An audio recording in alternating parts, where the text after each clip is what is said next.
The National Aerobatics Championships are happening right now in the skies over North Texas. And K10 got the chance to meet up with a very unique group of young competitors.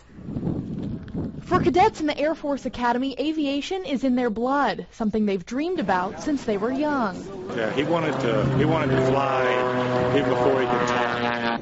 And for the team of 10 competing at this week's National Aerobatic Championships in Grayson County, their dreams are coming true.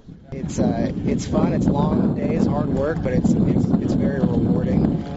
Coming all the way from Colorado Springs, their goal is to place top 3 in the country, and the competition is intense. Oh, it's very competitive. You know, we're all rooting for each other, but at the same time, we do want to win. Take it individually, flight by flight, just trying to do our best on each one, knowing which maneuvers we struggle with, which are our strengths. But after each flight, scores are posted, so we get to check how everyone else in our category is doing. They say what's more important than winning is the chance to showcase what the Academy is capable of. Very proud of what we do. Very thankful for the opportunity to do it.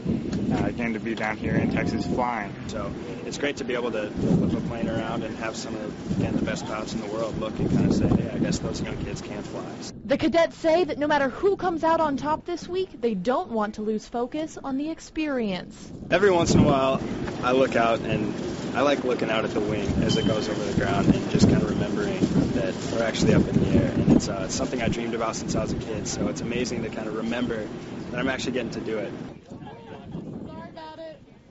Although the majority of the 100 competitors are American, there are a handful of overseas pilots who are already there practicing for the World Championships next month. Those pilots, however, can't place in this competition.